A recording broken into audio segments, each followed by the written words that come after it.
So what does Allah say? لِلرِّجَالِ نَصِيبٌ مِّمَّا اكْتَسَبُوا وَلِلنِّسَاءِ نَصِيبٌ مِّمَّا اكْتَسَبْنَا. Men are only going to get part of the share that they earn themselves. And women will get from whatever they earn themselves. It's interesting the use of the word min in that phrase. You're not going to get everything you worked for in this life. You'll get a part of it. Part of it's reserved for later. Or you worked in this life, but some of it wasn't worthy of being compensated. Some of it wasn't, your intentions weren't pure enough. Your deed wasn't pure enough. So you'll only get the part of it that you actually earned, that was actually good and worthy of being compensated. Not all of it. And Allah says, I have standards for men and I have standards for women. Stop wishing for what the other has. Quit wishing for what the other has. And then He says, وَاسْأَلُوا اللَّهَ مِنْ فَضْلِهِ. One of the most remarkable phrases in the Quran, within the same ayah. He says, and ask Allah for His favor.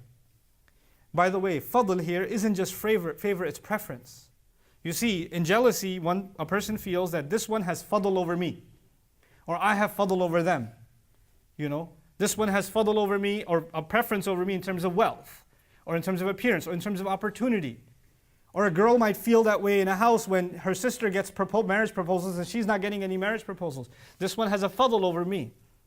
Allah says, you want fadl, instead of asking for that preference over another creation of Allah, ask Allah to give you a fadl from Him.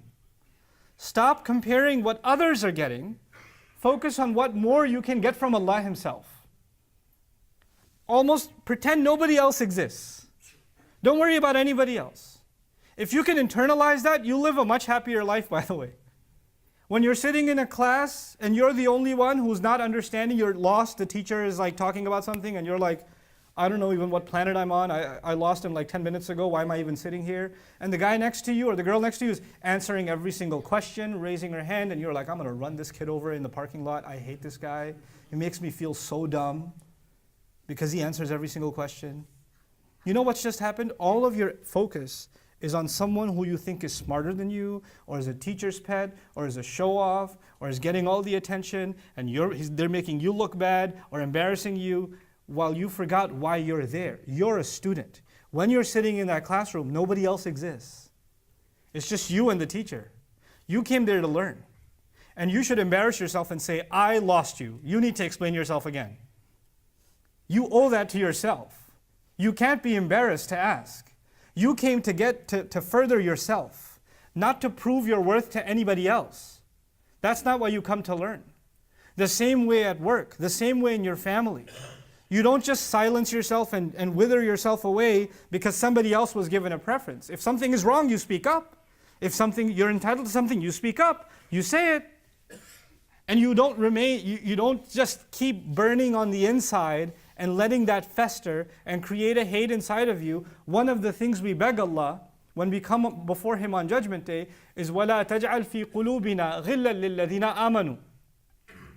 Do not place ghil, meaning ill feeling, towards other believers in our hearts. We don't want that in this dunya, and Allah will remove it actually in Jannah. He removes it in Jannah. So it can happen in this life.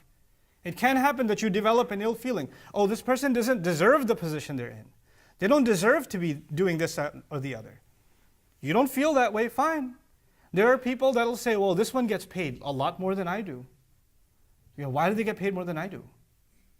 Or why, and what is it your business what they get paid? What are you doing? What have you earned? And if you feel that you should be earning more, then you should make a case for it. And say, here, I deserve more, and here's why. Not because of someone else, but because of your own merits. وَاسْأَلُوا اللَّهَ مِنْ فَضْلِهِ. Ask Allah from His own favor. إِنَّ اللَّهَ كَانَ بِكُلِّ شَيْءٍ عَلِيمًا. Allah has always known everything. Stop, when we stop becoming victims by comparison, when we stop thinking of ourselves as a man, as a woman, as anybody, we stop thinking of ourselves as we've been left behind because of other people. There's nobody between you and Allah. And you want to get ahead, ask Allah to get ahead. Ask Allah, وَاسْأَلُوا اللَّهَ مِنْ فَضْلِهِ. Otherwise, you'll just spend your life complaining about how other people have done you wrong, and how other people have denied you opportunity, how now everybody got and you didn't get, and you're just going to be miserable, and people around you are going to be miserable because of you.